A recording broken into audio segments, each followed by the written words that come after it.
Hello friends, in this video lesson, we will be looking at the concept of finding square roots with factorization. Okay, so let's just jump into it.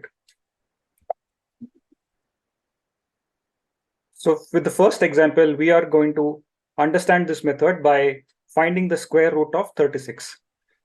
Now our problem has two parts. One, we need to find the factors. And second, we need to find the factors which occur in pairs.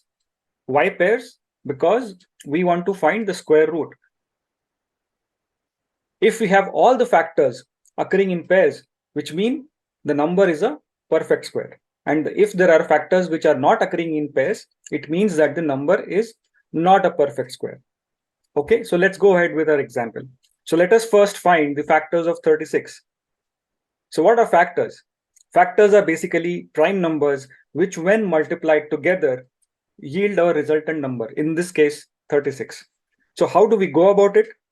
We go ahead and divide 36 starting with the lowest prime number, which in this case would be 2. So let us go ahead.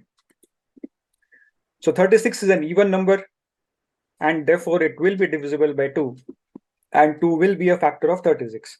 So let's go ahead and divide it. So we get 18.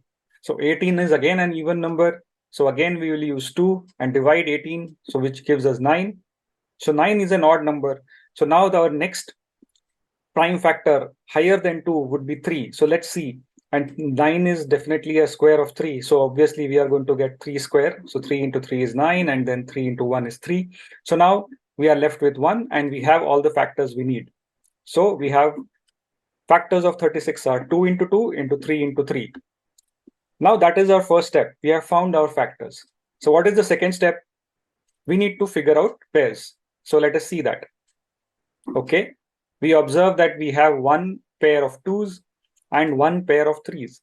And now there are no more factors left, which means that 36 is a perfect square where each of these factors is occurring in pairs, because here this is 2 square, this is 3 square, and therefore the square root of 36 will be 2 into 3. So take this digit which is occurring in pair and take the next digit which is occurring in pair, and that product will give you the square root, in this case 6.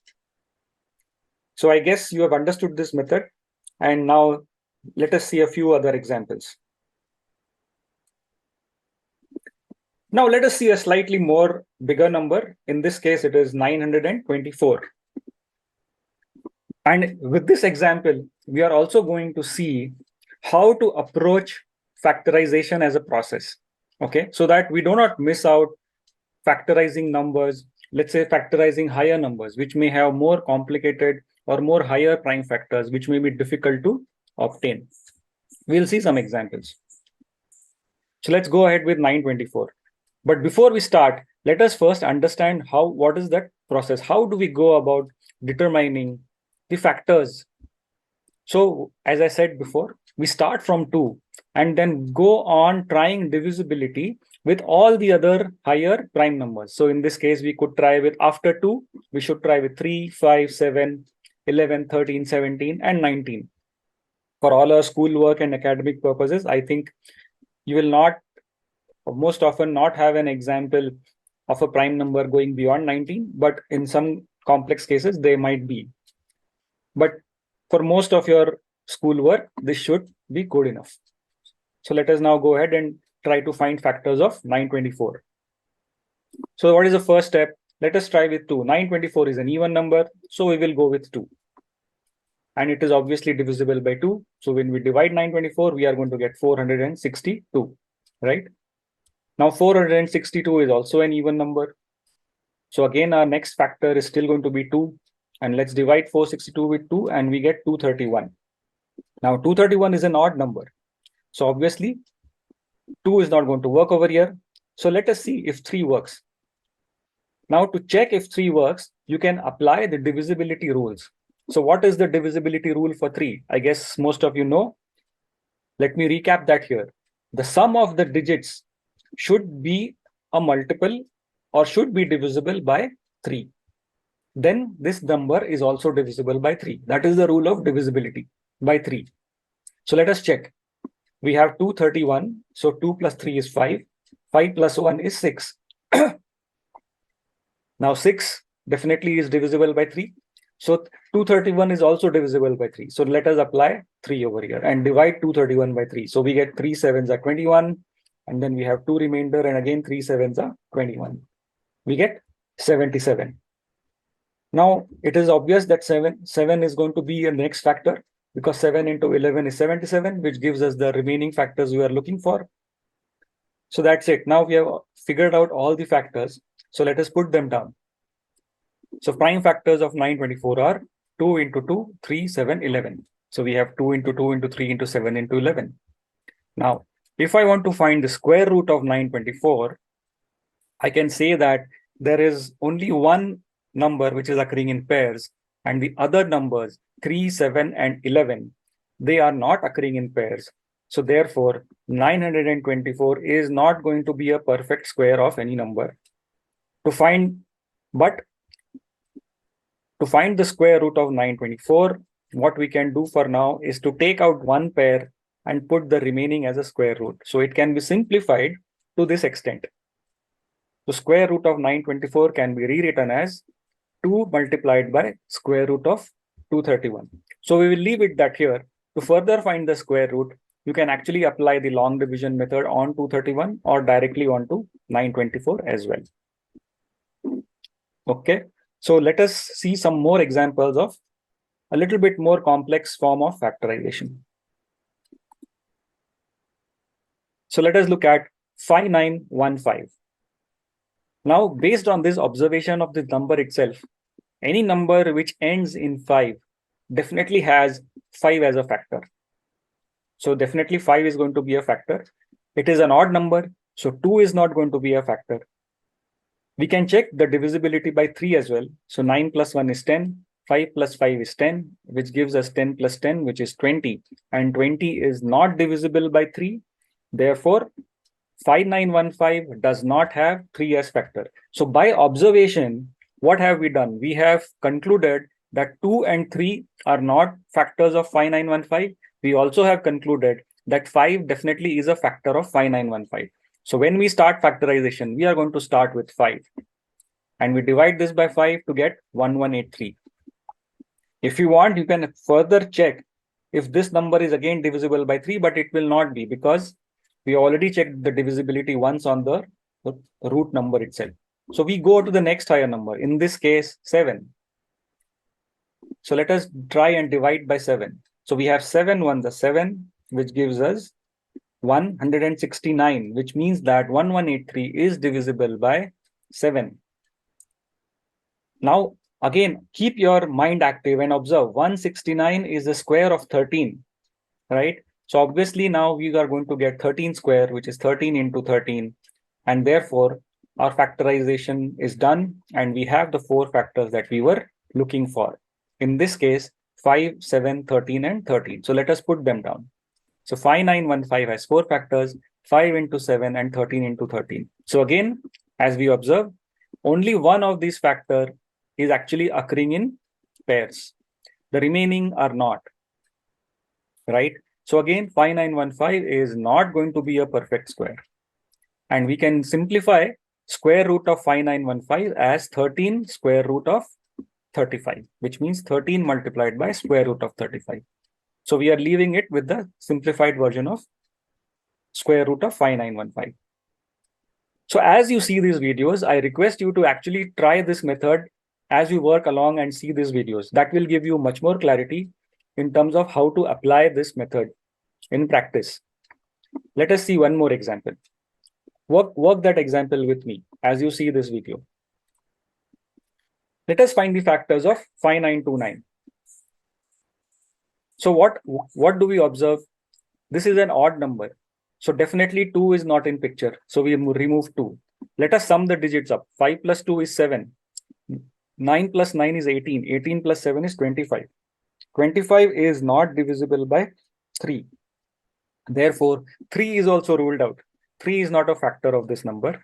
This number is not ending with 5 or 0. So which means 5 is also ruled out. So I have ruled out 2, I have ruled out 3, I have ruled out 5. Now I'm going to check divisibility by 7. So let us divide by 7 and see how this shows up. Okay, so let us divide. I have 59, so I'll get 7 8s are 56, carry over 3, 7 4s are 28, and then 4, and then 7 7s are 49, which means that 5929 is divisible by 7, which gives me 847. Okay, now let us see again. I again try divisible by 7. So I'll get 7 1 the 7, 7 2s are 14, and again 7 1 the 7, which gives me 121. Now observe 121. 121 is a square of which number?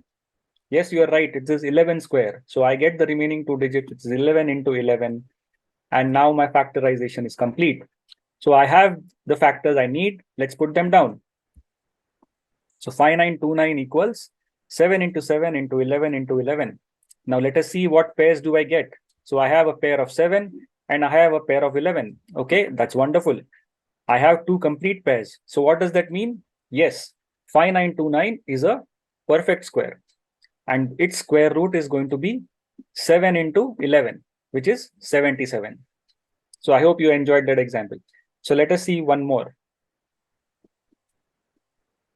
So let us look at 2431. Now again, obviously, before you start calculating, ensure that you have made these conscious observations. What are observations? Let us apply them again. What is our process of factorization? This is an odd number, so 2 is ruled out. Let us check with divisibility of 3. So we have 2 plus 4, 6 plus 3, 9 plus 1, 10. Now 10 is not divisible by 3.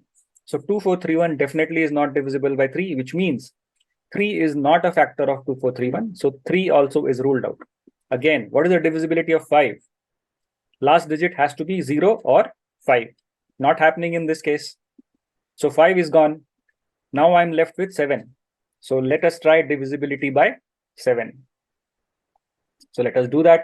So I have 7. Now I get 7 into 3 is 21. 24 minus 21 is 3. So I get carry over 3. So I have 33. So what do I get? 7 5s are 35. So that is higher. So I use 7 4s are 28. 33 minus 28 is 5. Right? So I get carry over 5. Okay, I get 51. Okay, but 7 7s are 49. And 51 is not going to be divisible by 7. So what does this mean? 7 is not going to be a factor of 2431. So let us cancel this out. I don't need this. So what is the next higher number that I need to try? That is 11. So we will try divisibility by 11, right? Now, do you know the divisibility by 11? Before you start dividing, there's a very easy check that you can do to check if a number is divisible by 11 or not. Do you remember? So let me quickly recap that for you. So in this case, let us apply that divisibility rule to this number, which is 2431. In this case, we will sum up the digits occurring in odd places. So I have this, I start with 1 and then I sum up that with the next odd digit, which is 4. I mean odd places. This is 1 odd number, place number 1, place number 2, place number 3, place number 4. So I'll sum up 1 and 3, which is 4 and 5. 4 plus 1, 5. The remaining alternate places are 2 plus 3, 5. Both are 5. Now I find the difference between these two. So 5 minus 5 gives me 0. So if the difference of the sum of alternate digits is 0 or 11, then this number is divisible by 11. In this case, we got 0, which means that this number is divisible by 11. So let us find the answer. It is 221. Okay. Now 221 doesn't look like this is divisible by 11. Apply the same rule that we have discussed. Sum of odd places 2 plus 1 is 3 and this is only 2 and the difference is 1, which is now neither 0 nor 11. So 221 is not going to be divisible by 11. So let us try the next higher number, which is 13. Let us see if this is divisible by 13. Looks like it is, because I get 13 ones are 13 and then 22 minus 13 is 9 and 13 sevens are 91, which makes it 17. And 17 is a prime number, so that is the only solution left. So now I have all the factors I need. In this case, it is 11 into 13 into 17. Now to find the square root of 2431, I need to find pairs. But as you observe, there are no pairs. So square root of 2431 cannot be simplified because no pairs, and it cannot be arrived at using factorization. So I'll leave it here And now I hope now you have some clarity in terms of how to approach factorization in a systematic way, okay? So that you don't get bogged down by some large numbers which you want to factorize. Go in a methodical way, which we have discussed, and I'm sure you will be able to apply. So for you, I have some 5 examples which I want you to try them out, and post your answers in comments. I am Chinmay Kale, and I'm running this initiative called the Math School, which we have 2 objectives to achieve. One, to bring conceptual clarity to the students of maths, and second, to teach them such computing methods which give them an edge, which help them bring in much more speed and accuracy of calculations. Making small, silly computing mistakes is a common problem that most of the parents and kids are worried about and complain about. I think if you master these computing methods with practice, you will fix that problem for good, and you will see remarkable change in your results. So if you like this initiative, subscribe to our channel and subscribe to our videos. And do not forget to check out all the other videos in our squares and square roots topic.